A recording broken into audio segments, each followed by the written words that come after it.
Mereka mempunyai 5 orang anak dalam lingkungan umur 5 hingga 12 tahun. Bagi menjimatkan kos, mereka ingin membawa makanan dan minuman yang disediakan sendiri di rumah. Bantu mereka menyediakan satu menu lengkap, iaitu menu utama, snack, pencuci mulut dan minuman sedia diminum. Dan orang bancanya menunya.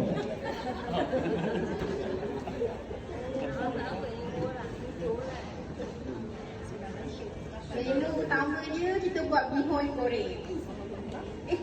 Bihun utama lah. Oh, utama ya. Kita buat bihun goreng. Okey, bihun goreng untuk 7 orang. Jadinya kita letak bihun, telur, sayur. Angkat satu-satu atas. itu juga.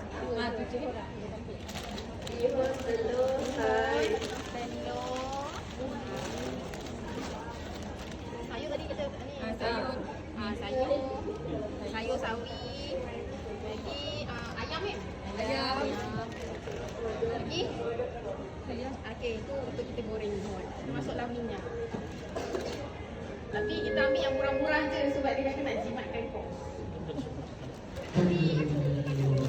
Lepas tu untuk snack ataupun pencuci mata.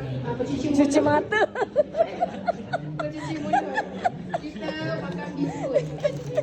Biskut dengan dengan sandwich. Sandwich telur. Pak anak 5 orang. Pak anak ramai kan 5 orang. Kita pakai 4 lah. 4 potong 2. 4 potong 2.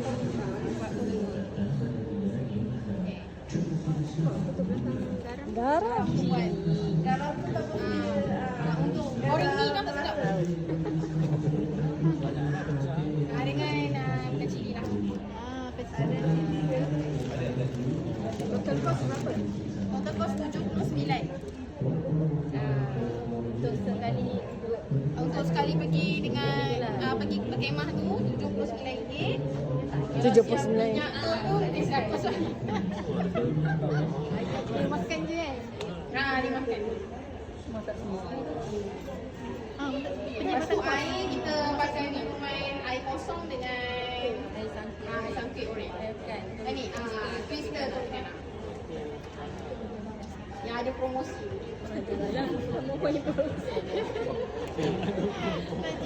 Nak jimat kan? Tapi kalau sebenarnya kan, kalau macam yang saya tunjukkan tadi kan, so twister tu dengan yang jus tu sebenarnya mana yang lebih digalakkan lah untuk beli? Jus lah. Tapi kalau yang ini dia macam ada serat-serat tu bukan kategori. Dia bukan buah tu. Dia Tapi kan air tu boleh guna tembikai tu tau. buah air tembikai. Tembikai kan. Beli buah tembikai buat air. Tembikai kau buat apa? Makan je. Juga makan. Snacking kan. Sebab tadi pilih nasi ayam sampai dalam mi goreng. Keluar bihun goreng. Keluar bihun tinggal. Tak adalah option lah kalau kata air kan. Boleh je macam tu. So snacking tadi kata sandwich